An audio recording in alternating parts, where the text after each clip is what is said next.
Good stress is the stress that makes us move.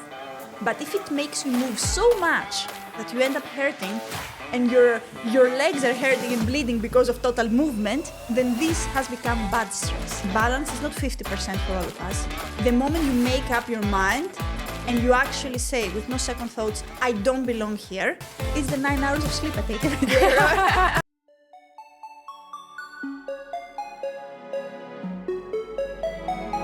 It starts small. A few late nights, skipping lunch, saying yes when you should have said no. Before you know it, burnout is in the corner. You know that feeling when your calendar is packed, your brain is fried, and yet somehow you're still saying yes to one more thing, to one more meeting. You tell yourself it's just a busy season. And if you're a leader, you're probably thinking, I can't slow down now. People are counting on me. What if I told you burnout is not the price you have to pay to be committed, high-performing leader? And what if I told you that it is possible to lead well, care deeply, and stay well without losing your fire or yourself? Sounds impossible? Well, today's guest is here to explain how it's not that impossible and what you can do to identify and prevent burnout. Today, I have a guest with me who's on a mission to help leaders create workplaces that don't just perform, but actually support human well-being. She's an organizational psychologist with a master's in HR management, a clinical psychologist license, a diploma in business coaching and mentorship, a certificate in agile leadership, and she's currently a doctoral candidate at EU Business School, researching how organizations behave and how they could behave better. Professionally, she's an award-winning business coach, leading projects in culture transformation, employee training, and public speaking for Fortune 500 companies around the world. And if that wasn't enough, she's also a trainer for the World Health Organization, developing public health leaders in global missions, including Kazakhstan and Ukraine. But what I love most about her is her energy and her passion as a human being, combining all these identities. Her name is Zoe Fragou, and today we are talking about how you can build resilience, fight burnout, and create the culture where you and your team can actually thrive.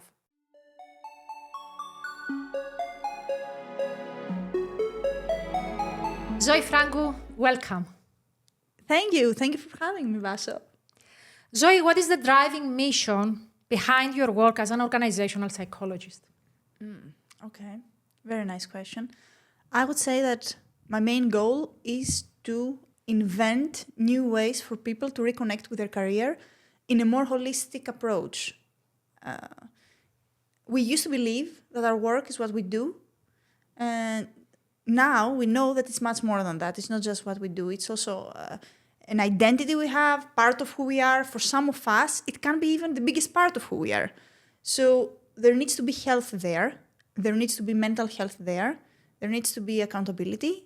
And we need to build basically inclusive work environments that help people thrive, not just exist, not just survive, but actually live. Environments where people can bring their entire self into the work and be okay and proud with that. Combining what we do with who we become and who we are at the end of the day. And having also the opportunity to change your career as fast as you change yourself. Tell us more about that. Well, I can tell you my personal example about that. Every year I change my mind. I used to believe, for example, that I really like individual sessions because I am a psychologist, like you said. But then I realized that maybe trainings is what drives more impact. Let's see about that. And then I really liked keynote speeches. And I do. I still like, in a sense, all of them. But my focus changes the more I learn myself and the more I change. At the moment, I would say that my media work is the most fulfilling work because this is where I see the most impact. But I would like everyone to have this opportunity to reflect actively on their changes as personalities and to have the freedom to reinvent themselves and their careers as well. I see people that build careers around the personality, and then this personality might not even be relevant anymore because we do change with time, with experience, with trigger from the environment. And then what happens to that career? Is it sustainable to maintain the career you have, which made sense at one point, if it doesn't make sense anymore. And then I guess we end up working in environments that we don't feel like we belong anymore because we have changed. Who we are is changed. And our work didn't change. Yeah. Best case scenario, we understand. Yes, this is, in my opinion, this is best case scenario. When you are in an environment and you can actually say, okay, I've changed, I don't belong here anymore. Let's see. But it's not the most common thing. The most common thing is that you don't belong. You don't understand that you don't belong. So you just feel guilty all the time. And you feel sad. And you feel like something's wrong with you. And maybe it's a mistake that I don't fit anymore because this environment is good or used to be good, but it's not good anymore. So basically, I'm trying to show that you have the right to change and you have the right to change your mind and you have the right to change environments, but also change the environments, as in transforming them. How is this affecting the organizations? I mean, people change. How can an organization be so flexible in that aspect? Sometimes they are, sometimes they're not. But the truth is, at the end, does it worth it or not? I have some people that have been complaining about this particular thing. If a lot of people of my team are complaining, then maybe I need to start as an organization saying, maybe they're right. But we used to be very much, as a culture, pushing towards tradition. And we see that those traditions that we used to have, they're not working anymore. And not just in an organizational level. We see that the biggest institutions are not offering the solace they used to offer. For example, marriage or religion or the church. These institutions used to be giving people a lot of their choices. But now that people don't turn there for answers, we need to be able, as people, to have the answers on our own. So on the one hand, today we have more freedom than we used to have in society and also in organizational environments.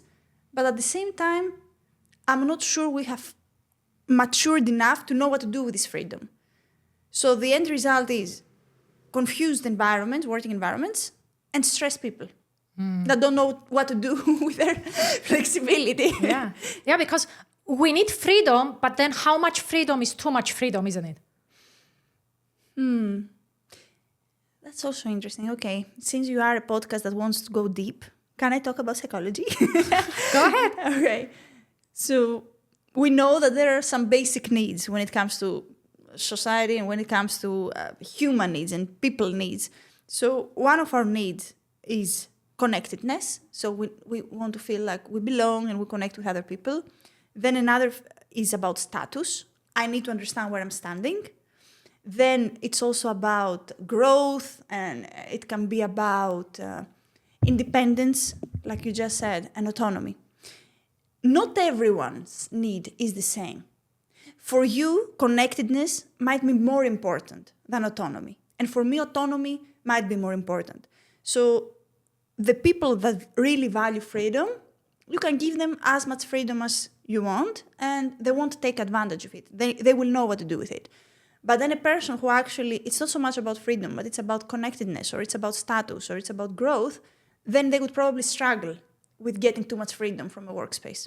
And then I guess here comes the stress. When I don't feel like I belong somewhere, when I don't feel like I get what I need. Very interesting what you say, because when you know you don't belong, you're not stressed. When you know you're not getting what you need, you're not stressed.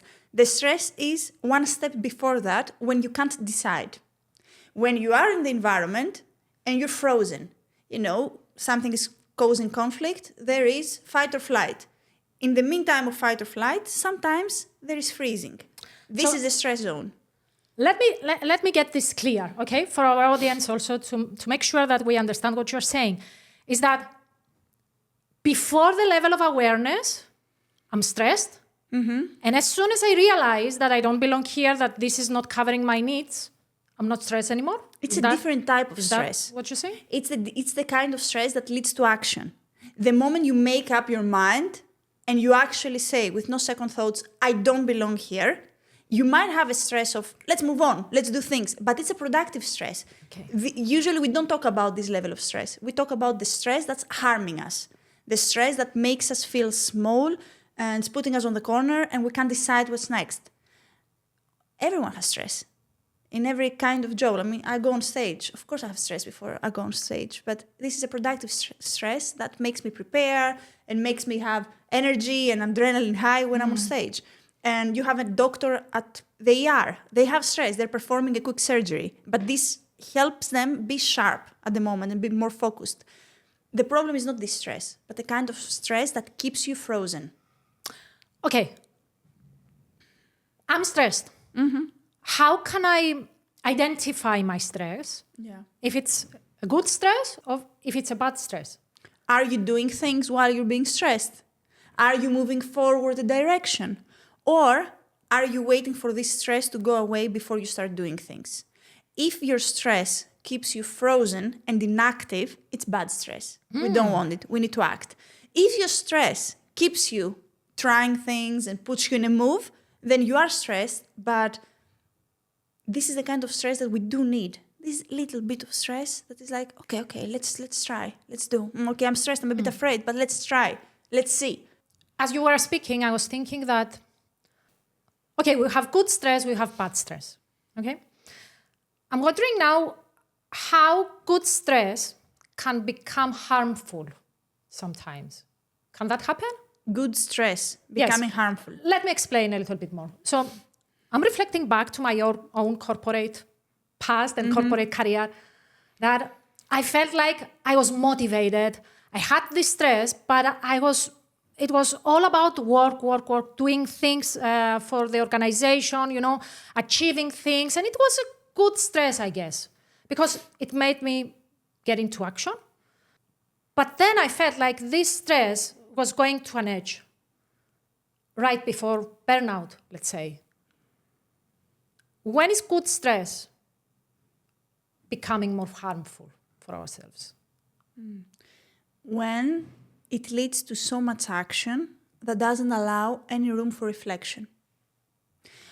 Okay, I want you to repeat that. Okay. When it leads to so much action that it doesn't allow any room for reflection.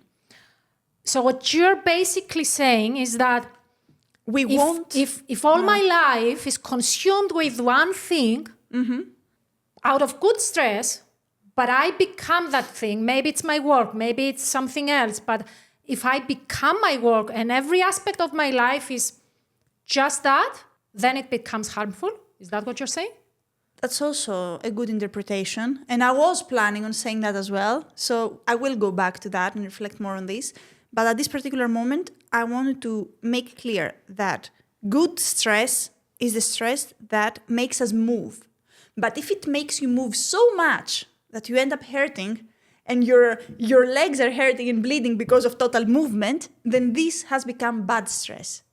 And you're not actually using stress to find solutions. You're using it to hide away from your true emotions. I can move because I want to try things, which is very good. And a little bit of stress helps me move more. But if I move non-stop without never taking a step back and see if this movement even makes sense, or if I need to rest, or maybe I don't want to move anymore. Maybe I just want to sleep, or I want to dance, or I want to try a different type of movement or non-movement, then it's not really the good stress anymore. It's bad stress that instead of freezing me, is freezing me in action.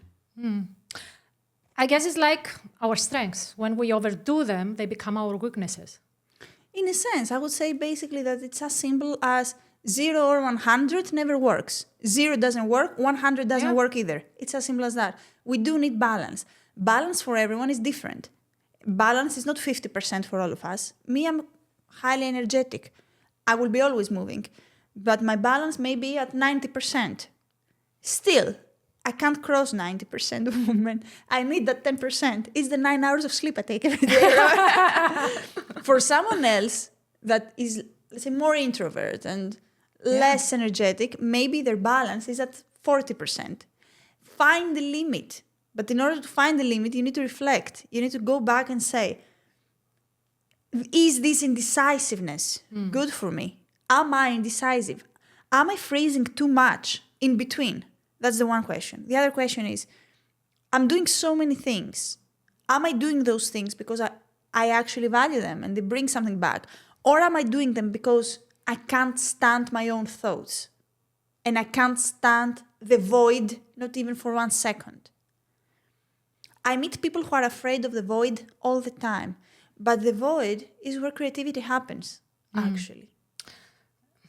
I remember our childhood, and I'm not going to say how old am I, because... but I remember that we used to get bored.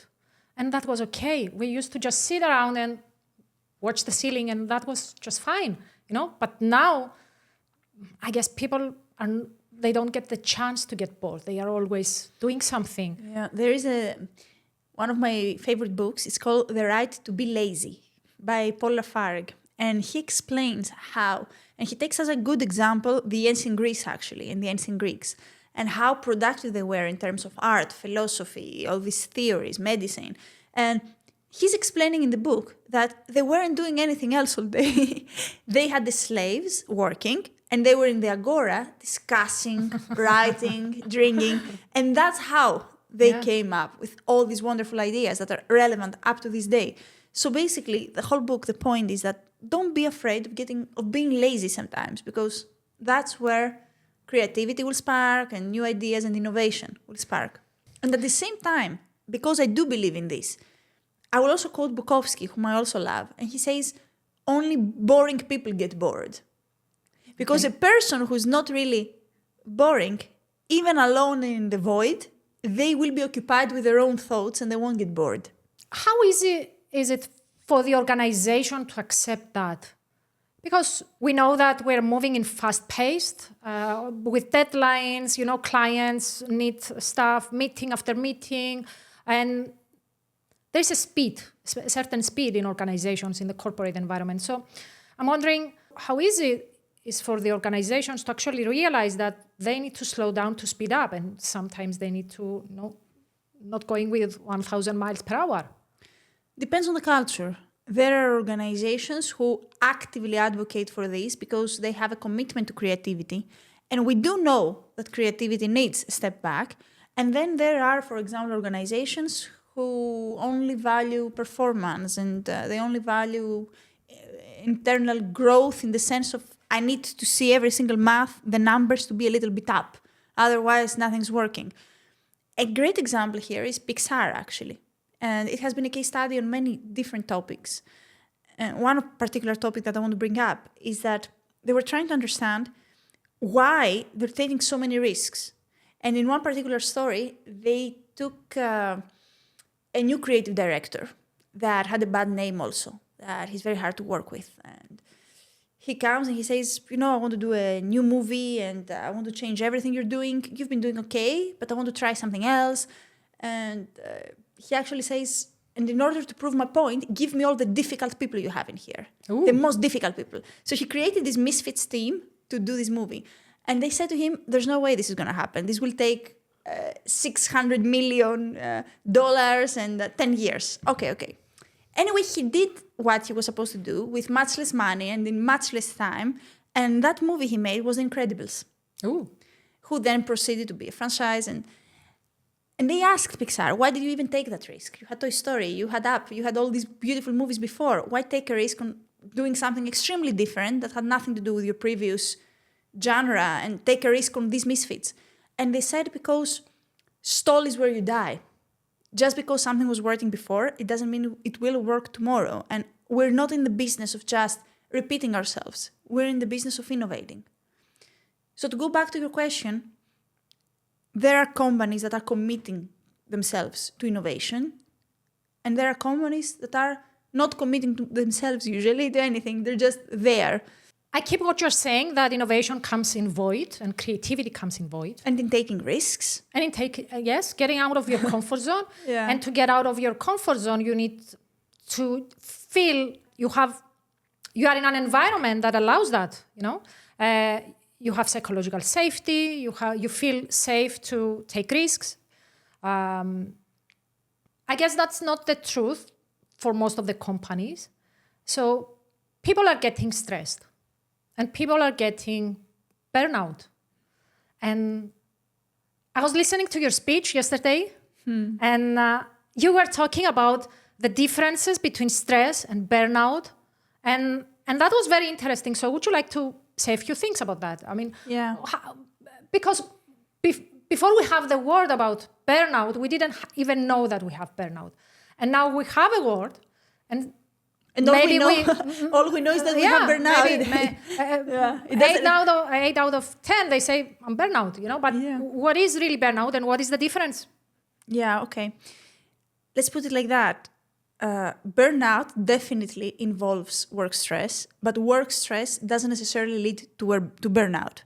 So stress is the symptom of burnout. That's how it starts. Basically, imagine burnout as prolonged, intense work stress left untreated and left unmanaged. Stress, like I said before, is a very normal part of our daily lives, and it can actually work in a sense to protect us from things. This is stressing me, so it's something bad, I need to act. Okay, but if you keep having this stress and you don't do anything about it and it grows and grows and grows, then it will become an obsession.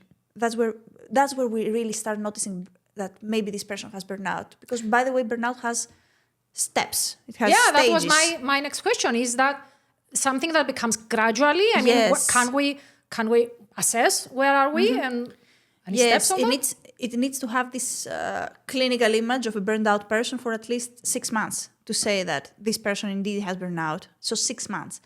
And burnout is not really a clinical term. You can't give a diagnosis of burnout.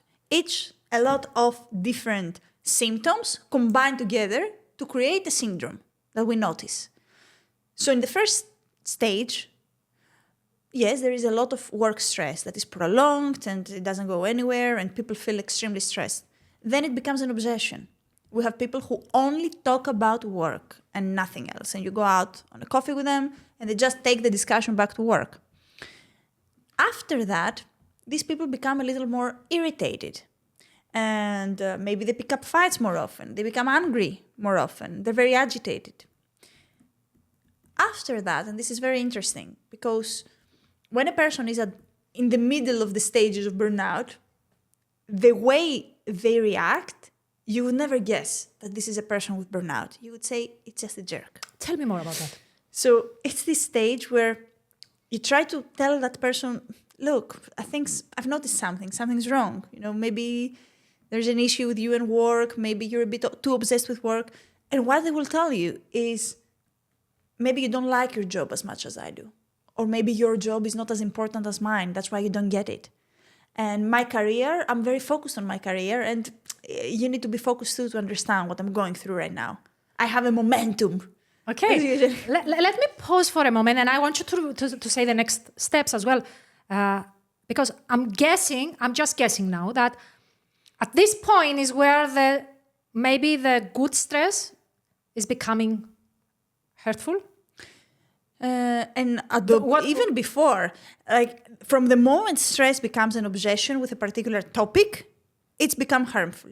It doesn't allow you to think on anything else.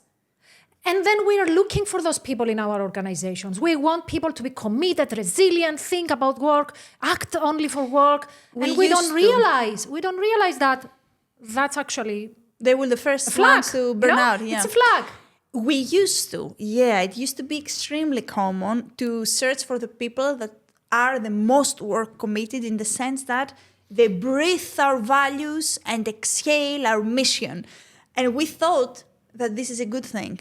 But now we know that it's not just about performance, it's also about retention, and it's about absenteeism, and it's about people that don't get sick, and people that are there to teach others and create a positive experience for everyone at work.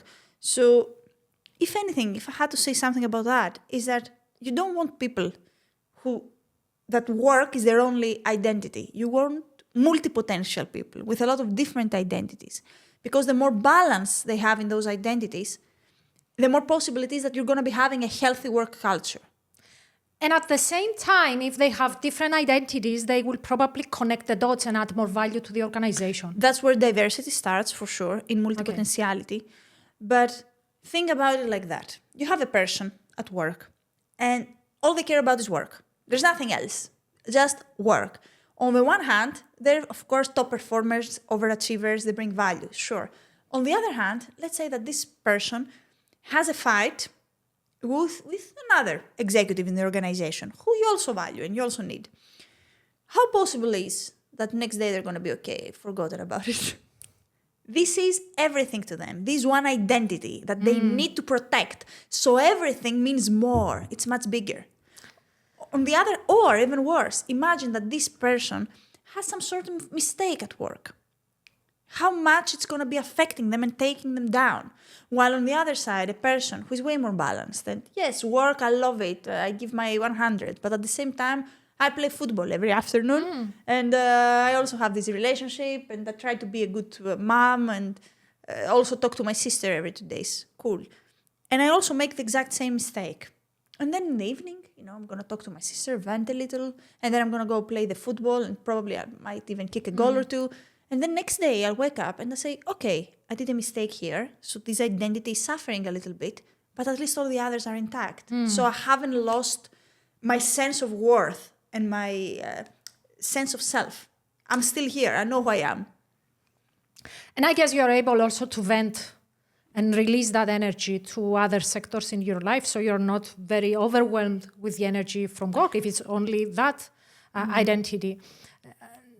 Now I'm reflecting again while I'm listening to you that if you're that person, that obsessed person, then there is another trap you might fall. The trap of expectation. So I expect that everyone else in my office, they have the same level of engagement, because I am that engaged, that obsessed, that I have this level of engagement. Maybe I have this expectation from other people, and then I get disappointed, and then I feel like other people are not committed enough. I judge more. So is that something that you Of course. You observe? That's how pettiness starts. Of course, you become way more petty. It's more possible to keep grudges and to imagine that everything is exaggerated when this is your only identity. The same way if you're a mother and somehow the motherhood has occupied everything else and it doesn't allow you to be anything else but a mother. Of course, you're going to be living the life through the eyes of your kids. And you're going to be seeing your kids as a reflection of yourself. Because you don't set any personal goals anymore. All the goals you are setting is through the success of your kids, through the well-being of the kids, through their lives. So if they fail in something, you failed. Let's take a step back, okay? Stages of burnout. Yes. Let's go back to that. We were in the middle, when you become a jerk. Thank you. So what's happened afterwards, you're going to ask, right? Let's recap for a moment, and then I want you to proceed. Okay. So first one is the extreme stress, okay? Second is my work becomes my obsession. So I only talk about work, I only think about work, and I operate only for work. Then I get irritated more easily when people are talking to me, when something happens. I cannot regulate my emotions very easily. And then I get defensive. My work is not. My work is more important than your work, or you don't love your work as my. So I get to put this high. So other people they don't understand. They're not like me. What's next? I start cutting loose people who don't get it. So I start being more marginalized. I don't see my friends anymore, or I cut my ties to my usual support network or other activities that I used to enjoy that are not involving work. After that, I actually even start losing my interest at work. So this is very interesting because usually people who get burnout, they usually actually love their work. So that's at least if everything else has failed before. When you don't love it anymore and when it starts becoming a burden, that's a good flag. That's a very good bell to ring and say, okay, I used to like this, but now I don't like it anymore. something has changed. I need to go back and reflect. Maybe I'm burned out or maybe I've changed, but for sure I need some boundaries, a void, and some clarity. So what you're saying is that you overdo work and then it becomes too much. You know Kazantzakis, our Greek writer, definitely. Kazantzakis. So at one point he said, if you love cherries, but you eat so many cherries you'll throw up, then you won't like cherries anymore. Yeah. That's exactly pretty much burnout, how it moves on. And then usually we have psychosomatic, it's the psychosomatic stages. So people are developing, for example, headaches and stomach aches, name it. Some people might lose hair. After that, if this continues and it becomes worse and worse, we might even have substance abuse. Not when I say substance abuse, I mean it can be alcohol. It can be if I don't take a pill, I can't sleep anymore. So it can be I'm taking some drugs because I want to remain my productivity. Can that involve also overuse social media? Numb your mind? And it can be social media. It can or be taking, gambling. your weekend only watching Netflix, for Binging, 10, 15 hours. It can also be online porn, which we don't talk enough about it, but it can be that as well. So basically whatever numb your head, your brain, yes, you need mind. numbing. Yeah. So you try to find a way to numb. And then it starts looking like a depression after that. If even that doesn't ring the bell, at that point, burnout starts looking more and more like a depression. Like I can't wake up. I don't have any energy left. I'm burned. I'm burned out. Burnout. I don't have anything to give. I'm drained. So there are 9 different stages. 12. You just proposed them yesterday. I made them more complex. Again, it's a lot, Yes. I didn't have that idea that it includes so many stages. And people are listening right now. They might say, I'm in number 4, number 5, or I'm very close to burnout, or I'm not even burnout. I'm just stressed, good stressed, So, and it's very interesting what you said about the substance abuse. And I guess what people are telling when you tell them that is probably I'm relaxing myself. It helps me relax. It helps me get some rest. There's always excuses that we tell ourselves. Name the stage, I'll tell you the excuse. If we go to, you don't get it because my work is more important. If you ask them, why did you say that to your friend? What they will tell you is, but it's objective. It's not subjective. What I'm doing is more important. What I'm doing builds momentum, or I'm actually building a career. They just have a work. In every single stage, there is an excuse that prevents us from looking within and do some change before we burn out. And before, it's not also about burnout, because one thing is the burnout, which I suffer from. Another is the bridges I burn in the process. You mean? I mean that when you get burned out, you might say, okay, so I got burnout, I'm going to go to therapy, it's going to go back to normal. Okay, what about the people you hurt in the process? What about the people you took out of your life because you weren't seeing clearly? What about this work that you actually used to love and you don't love anymore? So, yes, it's that important to do something about burnout. And on the one hand, we have pop psychology that puts mental health in the center, which is good. But on the other hand, we also have hustle culture that puts being busy all the time in the center as being a flex. I'm so busy, it means I'm so important. And in between, it's all of us trying to do, but I want to hustle. Yeah, but I also don't want to burn out. I want to be healthy. But I do want to succeed. What if that's not the only way? Now I reflect again back and I remember myself. I used to flex so much about being busy because and it took me a while to actually work through that because I related my busyness with my importance. And I think many people are doing that.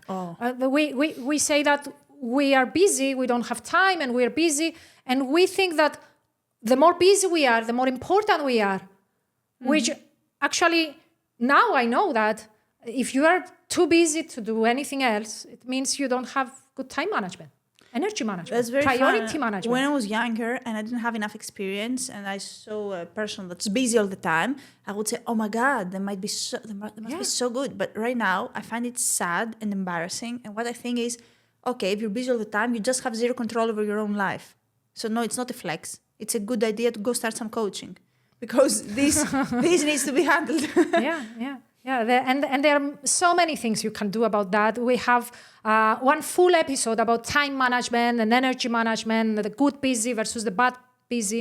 And if you haven't checked that episode, go ahead and check that episode with Kate. And we talk, we say everything about time management. So going back to burnout, let's say that I am someone that is listening to us is in the obsession phase. And they just realize that, okay, this is not a good sign, actually. What can they do about it? Go to your friends or your colleagues that you trust or your mentors. Find someone you trust. Let's start there. Find someone you actually trust to tell you the truth. And that doesn't necessarily mean my most biggest fan that will always say, no, you know better than everyone. That means someone who challenges me and pushes me. Go to that person and ask them for real feedback. How do you think I'm doing? How do you think I'm moving forward right now? My aunt, whom I love and she's my mentor, she says always to me and my cousins, her daughters, she says, if you have a support group of 3 people, let's say 4 people, you choose 3, 4 people, and you ask them about something, and 3 out of those 4 people tell you the same, then you need to hear it. Then you need to start hearing. There's no way these people that you chose when you were sober to trust are all wrong, and only you see it clearly. It's like the anecdote that a patient goes to the doctor and says, hey, doctor, when I do this, I feel pain. When I do this, I feel pain. When I do this, I feel pain. And then the doctor says, it's your finger. Yes, pretty much, it's your finger. So go and ask them. What will they say to you? If they say you, oh, yeah, now you've noticed you're obsessed with work. You've been obsessed with work for so long now. And then try to understand, is this obsession phase that I'm going because I'm actually really building something? Like I'm doing my PhD and I'm very close to finishing my thesis. So yes, of course, I'm in my obsession phase because I've put 5 years of my life in this. Does it have an expiration date? Oh, okay. When is the expiration date? Okay. If you don't see a plan and there is no strategy and there is no specific milestone and no date, then go back and say, can I put it? Can I create KPIs for this? Like, when is this ending? What's the limit? And what am I anticipating from this? If you can't do that, then you need help. So what you're saying is that if there is an expiry date, or if it's a project, let's say, you know that it's ending, you know that it's 1 month, and then, personal example. You know, I'm a burnout expert, so I'm pretty good at usually understanding my own self. Let's start there, and other people usually. Are you? Pretty good, yes. Yeah, okay. I can tell you at every particular point in which burnout stage I am and what's my mechanism to reflect. Okay, good. But let's go back to previous April. I was traveling nonstop with work, and I was about to go to Ukraine for my mission with WHO. And it was extremely stressful. It's the most stressful thing I've ever done in my life, and the most important at the same time. The stress I was experiencing was taking me to levels I didn't know I had in me. Like, for example, during my mission in Ukraine, and it was, as you can imagine, the imaginary airstrike alert. In the middle of the night, something is falling. You don't know if it's a missile. You don't know if it's a drone. You don't know if it's a bomb. What you know is you have 10 minutes to get to the shelter. And you don't know how long you're going to stay in the shelter. But next day, I had my training in the Ministry of Health. That was also a reality. So it didn't matter if I'm going to sleep or not. Nothing. Next day, I had to show up, do the work. Okay. I realized I might be more stressed than usual because I was stress eating nonstop, which I never do. I was like Hansel and Gretel, Maltesers, and the Smarties were falling from my pockets. You could know where I am because of the chocolates. So I passed the normal levels where I usually say, now I need to act. Okay. I passed them. I didn't, yes, I got obsessed. Yes, I was stressed. Yes, I spent more time alone than usual because I wanted to prepare. And yes, I was easily angry. I wasn't sleeping. I had all of this. But it was this one thing that was life-changing, and it had a date. And when I came back, I went on vacation. I turned my cell phone off. I reflected. I wrote about my experience and what I learned about myself. This could never be my life. So when it's for a short period and you have a mission, you have a goal, let's say, you have something that sometimes you reinvent also yourself if you go through high levels of stress. But then you have to come back and say, okay, now that's end. And I need to, take a pause, reflect back, get some rest. And I was watching a TED Talk by Sandra Dalton, and she was talking about the 7 types of rest. Mm-hmm. And we only think about rest as the physical type of rest, but there are so many different other. Oh, I don't rest like that, for example. So many different other. This is a very good example that you said, because I can't come back from Ukraine and I had to go to Kazakhstan then, which was also time difference. I was very tired, so I come back and I say, okay, now it's time for severe vacation and physical rest. And I went for 1 month vacation in an island, 5 days. 5 days. Then I was like, your limit. Okay, now we need to do something. Yeah. You need to know what gives you rest. For me, it's about new experiences and change of scenery, consuming art and stimuli from the environment, and having interesting discussions. It's not about laying in front of the beach with a book. I can do that. I did it 5 days. I finished like 6 books or something. And then I need the environment. I'm that extrovert. So there is no one recipe that works for everyone. And maybe at different stages of your life, or, you need different types of rest, Sometimes you just need to physical rest. Of course. Sometimes you need to be more creative, or, have some mental or spiritual rest, and or social rest, or be more creative. I guess is about being able to recognize what is missing and give the right therapy for you. Sometimes it's about connection. Sometimes it can be about sleep. Other times it's about go to your friends and get a hug and just, let your mind wander. Other times it can be even sexual. It can be that what you're missing is connecting sexually with someone and letting your mind wander away. So no, there's no this one size fits all. Burnout is real. And even if you have let's say that every week I had to be in a different war zone, still I need to find a way to create a routine of release in between. Okay. Still, there needs to be some kind of boundary as to how I'm going to get the rest that I need in between. Even when you're leading, like even the ER doctors that are having a very fast-paced life, and every day they might have 15 operations here and there, and there is a car accident, and it's very stressing. They have, the healthy ones, some anti-burnout mechanisms. And I want to tell you something which is very sad and fun at the same time. Let's reflect a bit about school. School has very serious anti-burnout mechanisms. Every day, you have a break after 40 minutes of class for 10 or 15 minutes, and sometimes even 30 minutes in between. Then at 2, you're done. You go home, you do your exercises, and let's say you sleep. Every weekend, you're off. 2 small breaks, 15 days, Christmas, Easter. 3 months big break in the summer.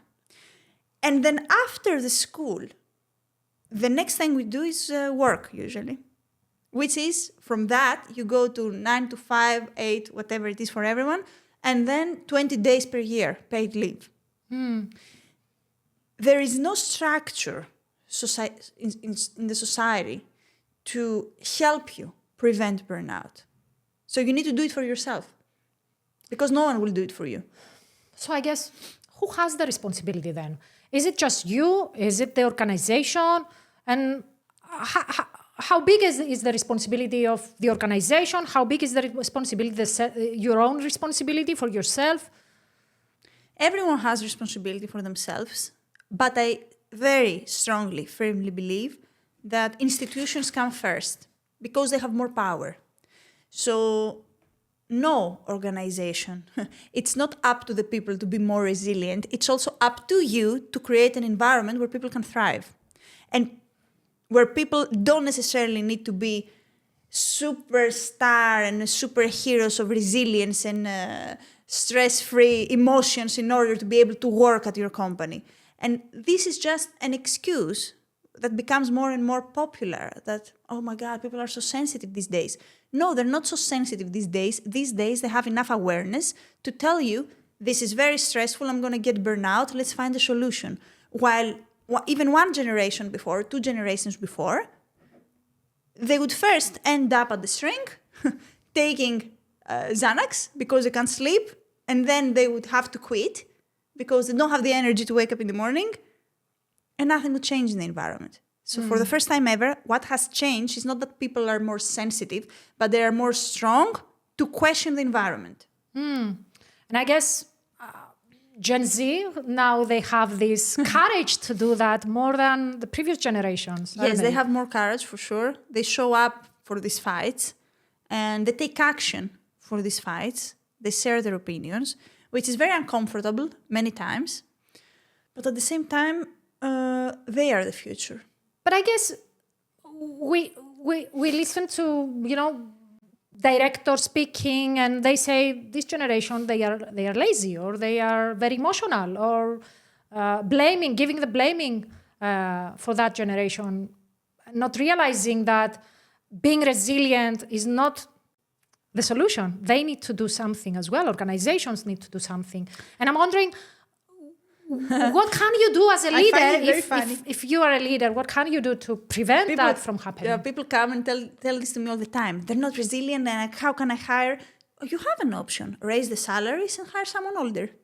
Like the option is there. And then you have an expiration day. You have an expiration day as an organization. Basically, what you can't do is standing in front of other people and treat them like they need to change, because they're not gonna change. This is it. This is the people you have to work with. So either you start actually listening and accommodating to their needs to the point that you can, so you can find middle ground, or take an active decision that I'm not hiring Gen Zs, I'm raising the salaries, because of course you can't hire entry level someone who's not entry level, and you hire older people with more experience and a different mindset and a different work ethic, more of the old school times.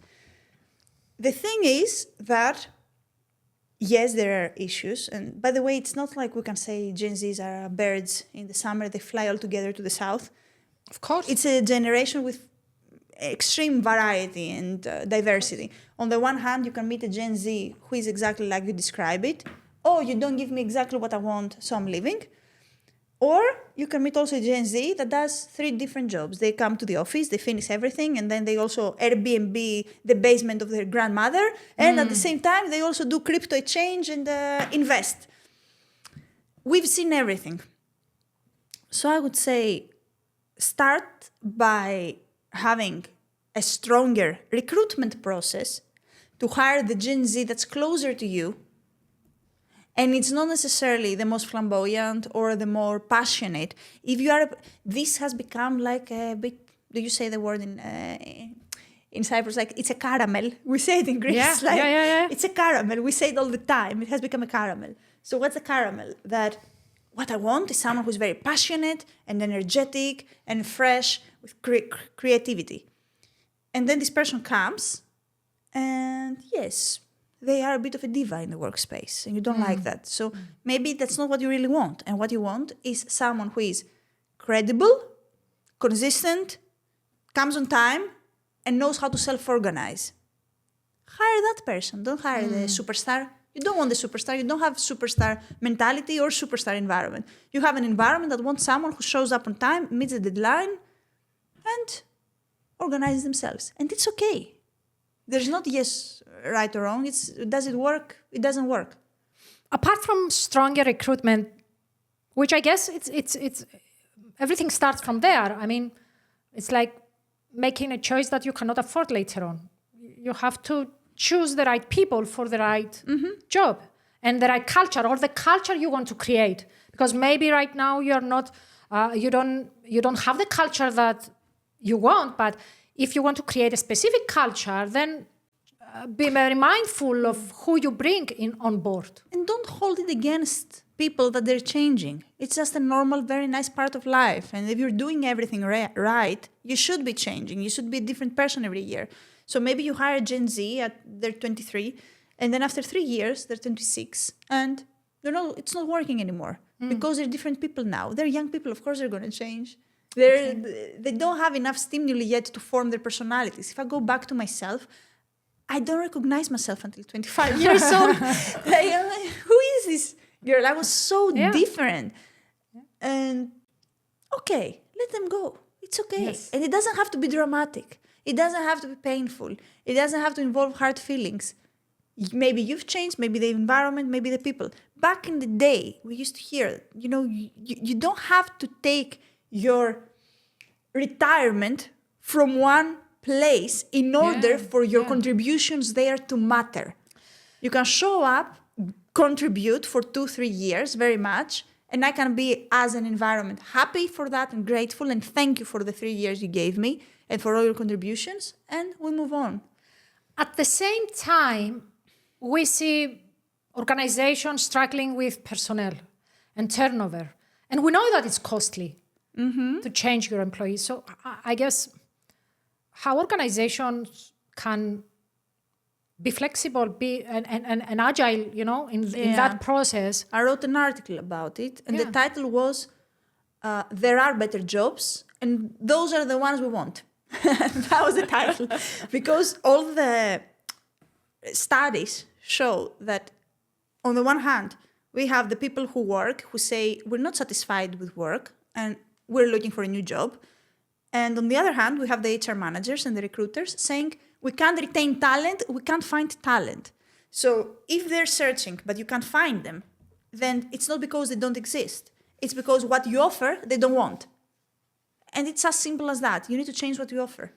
We can't negotiate. They don't want to negotiate. They want better working conditions.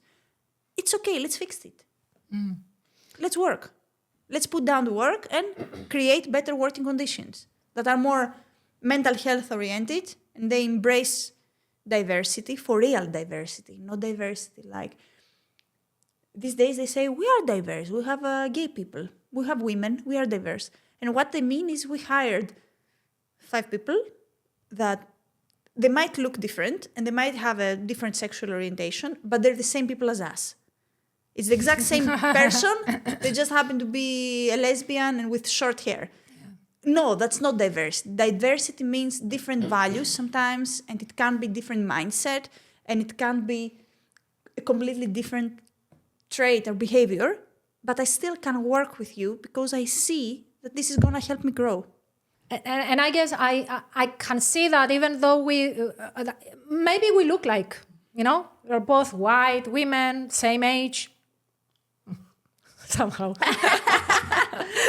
I wish I had your face. Let's put it like that and leave it there. But we have something that we call cognitive diversity. And this is huge. How we think, how we perceive things, our biases, our preferences, how we like to collaborate, how we like to communicate. And this is huge. Cognitive diversity is huge.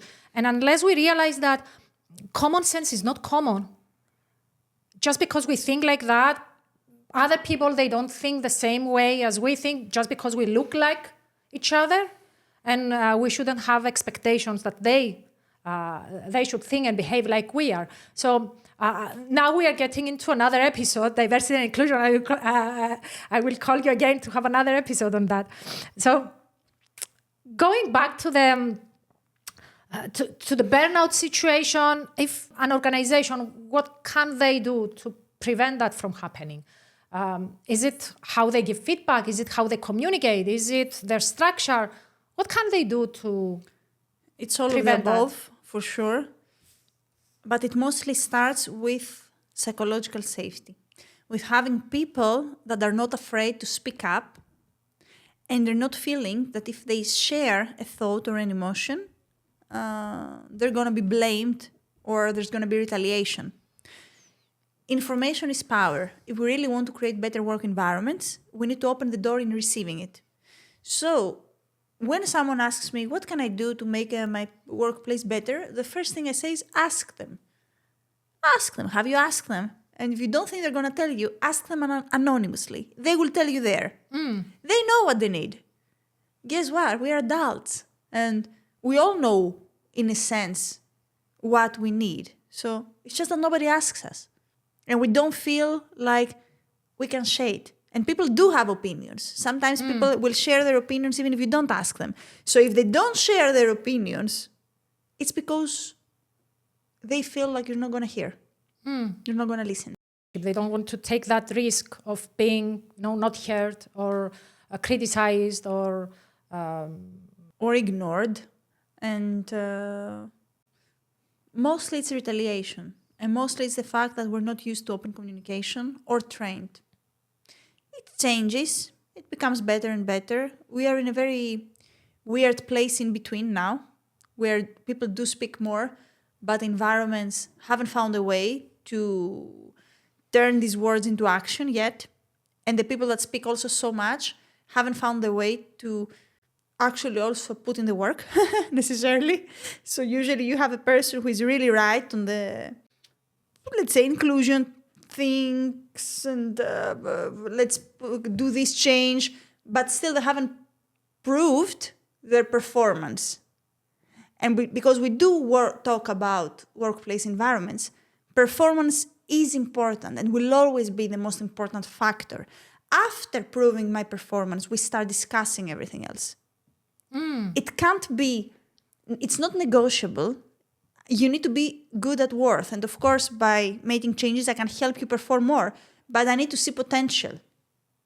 So I would say, before a person starts showing up with ideas and solutions, first, start solving the problems that you can't solve and that are in your reach, and then go and present another problem you see and offer your innovative solution to that.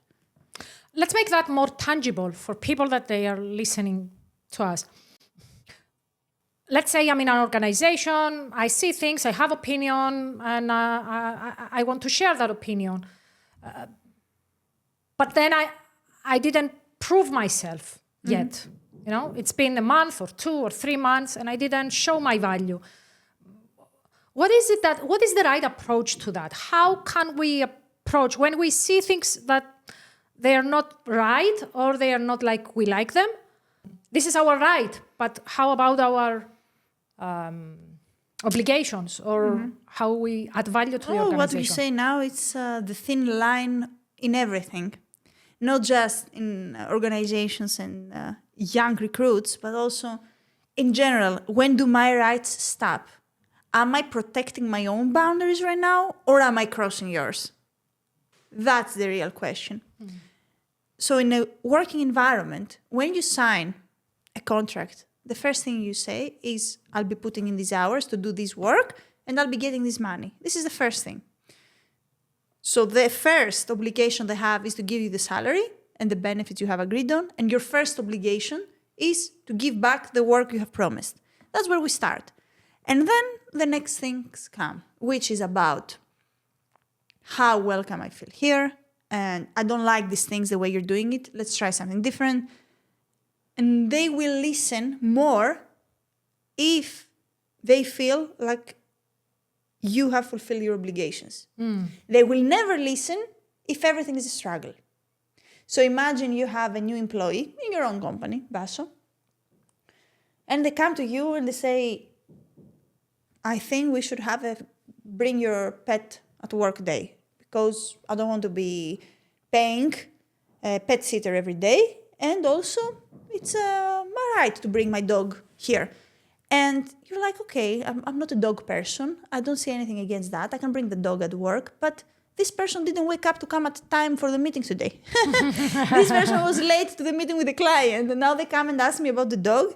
And you might say, okay, this is an exaggerated example. It's not. It's a very daily life example. It's stuff that I hear in the companies every single day. They tell me, this person came in and said, I'm vegan. You should change the shoes you gave me for the factory to caoutchouc because I'm not wearing leather. But they were late for the shift today. What am I supposed to do? The HR manager said, should I give the shoes or discipline them for the fact that they came So late. what can they do? What can they do? If you have these situations, like people that they don't understand, they have also obligations. You're their leader, their manager, okay? And they don't understand that they have also obligations. They don't take their own responsibility. If you are this leader, what can you do about that? Cost vs value. Oh, tell us more about that. What do you mean? It all comes back to that. You have a conflict. Does it worth it? Does the value they bring make more sense than the cost they're taking? And not just the financial cost, the psychological cost, the energy cost, my time that I'm putting into having all these discussions. Do I see potentiality? Before I take this decision and I make my cost-benefit analysis and I say, okay, you're not good enough for me, okay, you have to find another place and I will find a replacement. But before we make this decision, what can we do as leaders? To give feedback. Give a of chance. Course, this is always, by the way, let me make it very clear. Letting someone go should always come under extreme reflection and with a lot of responsibility and accountability, because it's a failure. And it's a failure both ends. Maybe they failed you, but you also failed them, either by choosing them, if, they haven't changed in the first place, if it was a wrong choice. So you are at fault for not choosing the right person, or because you haven't found a way to make it work and accommodate their needs as well. For sure is a failure. So before we go there and we have this mutual failure of letting someone go, you do need to have a clear plan of action. You need to offer very clear structured feedback and give them the opportunity to know what they can fix and how. And that's not just about something generic like, hey, I would like you to be more polite with clients. Fix that. What does that even mean? Or the most common one, they're not very client-centered. And you're like, what does this even mean? For one company, it can mean B2B aesthetic, which is also very generic. For another company, it can mean their client is always right. For another company, it can mean even if it's 12 in the night, I'm answering emails. So no, you need to give very specific direction as to what this person can improve and how. And then if they can't, but you've done all these things first, sometimes it's just about letting people go. And seriously, I will say that again. Back in the day, you would go to one work, you would spend there 30 years, retirement, bye-bye. Now we don't work for 30 years. Let's start there. We work for 50, 60 years. You don't go if you're ever going to get retired. And people change much faster. They are more educated. They continue their studies much longer. They change disciplines in between. You're a great example. You can have 2-3 careers in a lifetime. So we need to find a way to let people go with seriously no hard feelings. Sometimes it's just the next chapter for them and the next chapter for us, and maybe we're going to meet again. A good example is I work with a company now. They're my clients, and when I was young, I had a happy job there. I was actually an employee in this company. Then I left. I went to another company. Then I did completely different things, like to finish my studies. I work at the hospital. Then I started my projects. 3 years ago, they came and they said, hey, Zoe, remember us? Want to run a project with us?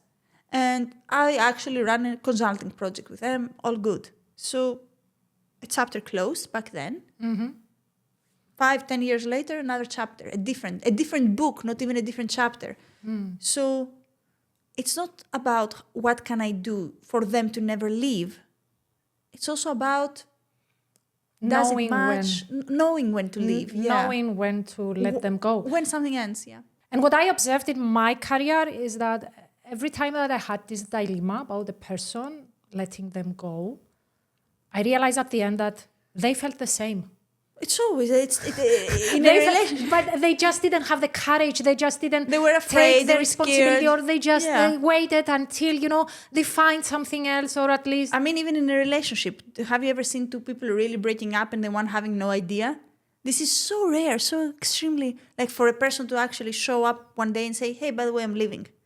No, this is like so many things must have gone wrong. And if we're actually working in corporations, we do have some people skills, all of us, for us to be working in places where there are teams and dynamics and office politics, somehow we do have some sort of perception of what's going on. So if it's not working for the organization, it's also not working for the employee. And while you don't take this decision, you make people unhappy because this person comes to the office, they are not happy, and they influence other people. So you are actually harming the organization because you don't take the courage to make a courageous decision, that will be benefit for both at the end of the day. Because we feel like, what if I let this person go and they will feel hurt and they have a job and they will be without a job and all this. I literally had a training some weeks ago in a company about negative feedback. This company is struggling with giving negative feedback. Basically, they say, positive, no problem, we give it all the time. But then it comes to giving constructive feedback to someone, we suffer because we don't want to be disliked. We don't want them to feel hurt. We don't want to create conflict. And this is the other side of the same coin. You don't have transparent and honest communication. Life is life. Sometimes it's going to be good, sometimes it's going to be bad. It's all about, I am able to give the right message to you at every particular time, the message that I do need to convey. It can be positive or negative, but with a way that won't hurt you. It's going to be respectful, with dignity, and in the right tension. How can we do that? How can give the right feedback, constructive feedback, being direct, and at the same time, not lose the relationship? When you state the issue based on facts, by staying away from characterizations. I can tell you, Vaso, I don't find this cup very comfortable. I don't think it's suitable because it has this. And I don't know, the way I need to put my hand in the microphone is not working. That's a true feedback right now. I'm getting that. Okay, so we'll change that. So you know what's happening. But if I tell you, Vaso, I'm reflecting about your taste in cups because this is not a good cup and it hurts my hands. Now I've put an entire characterization on you and the whole discussion is about your taste. It's not about the fact that this cup is not working right now for me. Or maybe you say you need to be more creative and then now it's all about me. It's not about the task. I guess it's about making a clear-cut separation, the task with the person. Exactly. Is that what you're saying? I might not like the cup because I might not find it a creative gift. But it doesn't mean you're not creative. It just means I don't find cups creative. And I need to make that very clear. Hey, Vaso, I don't find cups a creative gift. Please give me some other different options. Something alternative. Simple as that. The moment you switch something, if you start telling me, oh, Zoe, I don't like floral... if you tell me I don't like floral scarves on people, I say, okay, you don't like floral scarves. Okay, man. But if you tell me, I think floral doesn't suit you, it's an entirely different discussion. Suddenly, the discussion is about, she doesn't find me pretty, I think. Yeah. So it's not about the person, it's about the task. And it's about the facts. It's about the facts. Be very clear. Yeah. And to take that a step further, it's about the impact that fact has on anything.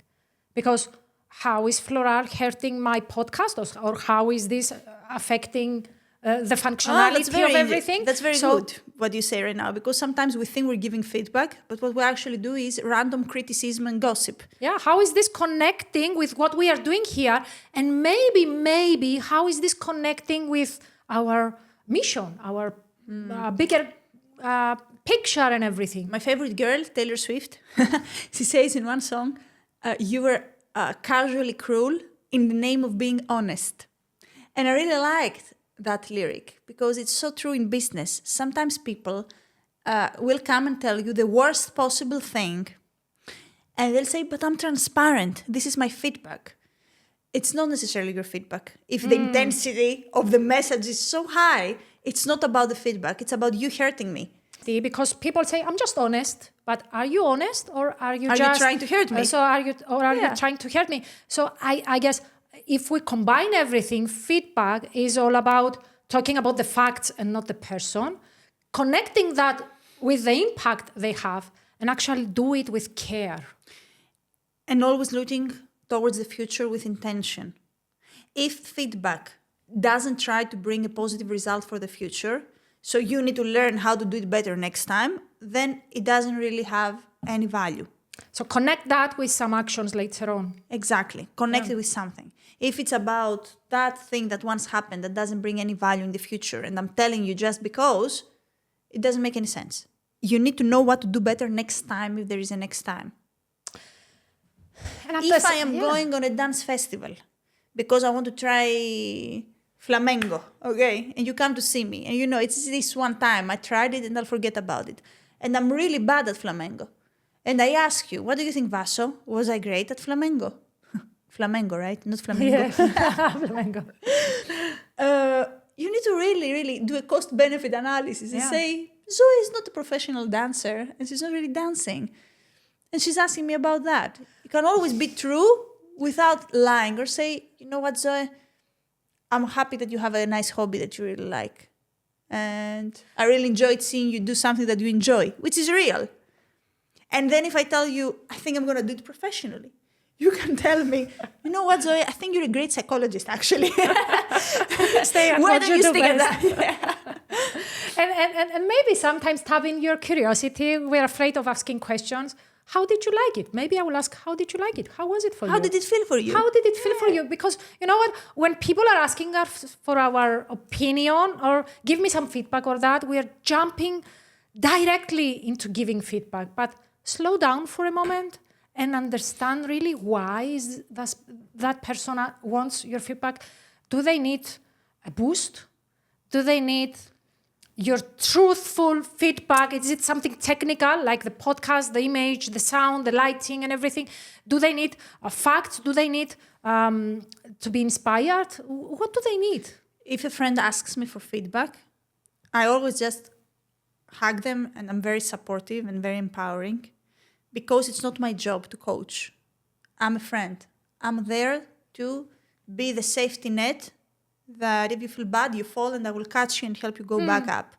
So they will need, if I am to give constructive feedback, they will have to ask me very, very clearly that, okay, thanks, tell me what I can improve. I need to have very clear consent, because otherwise it's unsolicited. And if there is no consent, is it real feedback or is it just me playing smartass? But we are afraid to ask for feedback because we don't want to. Not all of us. I ask, you ask. Yeah, I ask, you ask. So basically, we're not afraid to ask for feedback. There are people with growth mindset that chase feedback, and not just feedback, but like being outside of their comfort zone and new things and new ideas passionately. And then there are people that are scared. Okay, they have the right to be scared. Now we are talking. Try not to be, but ask for help if you are. Find friends that love you and hug you and support you, because it will make it easier. But life's hard for everyone at the end. And when I was younger, I was so absolute about everything. You need to be like this, and you need to do that, and therapy is the only way, and whatever. Now, whatever you can stand, and to the point that it works. Life is so hard. You don't need me to point fingers, and you don't need anyone else to tell you that you're doing something wrong, because most of us are pretty much guilty already. We don't need anyone else to make us more guilty or more lonely. But you respect feedback when you know that it's coming from a place of care, respect, and love. If I have asked for it. Otherwise, it's patronizing, and I don't respect it, even if it's well-intentioned. How about at the office? When you expect your manager to give you feedback? Yes. It's expected. Of course. You shouldn't just ask for feedback to get feedback. Yes. They have the responsibility to do it. Exactly. It's part of their job. It's part of their I job. expect it. And if they don't give it, I should ask for it. Because managers are still learning as well. Up to very recently, leadership didn't have all these connotations that it has now. That a leader should be also a manager and the boss, but also my coach and also my mentor and also sometimes my therapist, but also sometimes a little bit of my friend. So they're still learning as well, and managers are also human. So before actually saying, oh, they're bad managers, they don't give me feedback. Give them the benefit of a doubt. Maybe they haven't found a way as well. They haven't managed. Go ask for it. I say, if all of us communicate our needs clearly, then it doesn't necessarily mean it's going to go better. But we are in a position to judge and evaluate what's really going on. If I come to you and I say, hi, Vasu, you're my manager and I really need constructive feedback from you, and you never give it, well, then I can say, okay, she's ignoring me for some reason, but she does, because I've expressed it and she didn't. But if I never say it to you... I guess because we have this authority bias and we think that for them to be in a managerial position, they know what they are doing. And if they don't do what we need, for example, giving feedback, we just judge them. We don't feel like we have the right to actually go ahead and give them some feedback about our needs. And I see that very often when I coach people, that they might say, but he is the manager, she is the manager. They should know best. They should, do it. It's their job. But how about you? Did you take your own responsibility to actually go ahead and have an honest conversation with them and say what you need? Yes, I say, let's communicate our needs and then decide what happened. But start by verbally expressing yourself more and better, and to anyone, not just the managers, because, people are not buildings. You can't say, here's the kitchen, here's the living room. So usually this behavior follows us everywhere. The same person that will be expecting the manager or the subordinate or the colleague to do something, they will be doing the same with the friends, with the partners. And people, we live in our heads too much.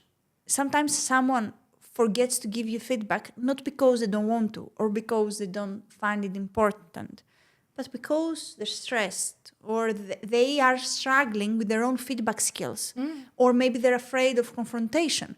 I literally had, like I said, training with all these managers about how do I deliver constructive feedback without being disliked.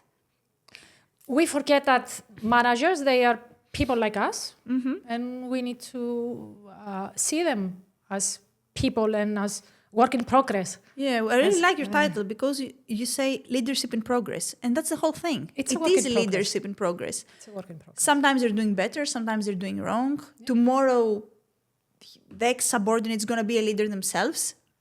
So let's see how that goes. And I don't know, I would like people to show me empathy. So I start by being empathetic first, because that's the only control I have. I can only control what I do. Zoe, thank you very much for being here today and talking about burnout, stress, the levels of getting burnout. If I'm going to ask you now the one thing, the game changer, what is one thing that our audience will take with them as an antidote to burnout, to prevent that from happening? Create systems of support where your active members that empower others, get empowered by others, and empowerment is a state of mind that's present all the time. Don't expect that you'll go to one conference and it's going to be enough. Don't expect that you're going to have a coaching session once per month and it's going to be enough. You need to actively create situations that make you stronger. And the only way to do that is by you first start making stronger other people. And then together, there's going to be synergy. This is going to have an accumulating effect where you're all going to be getting stronger together. Create a support system. Yes. For you and other people. For you and other people. Create a support system and be someone's support system as well. And be the change you want to see. Well, or be the light you want to see, I would say. Start always positive. Be the light, and let's see what's going to happen. Zoe Fragou, thank you very much for being here with me. Thank you for having me. Thank you.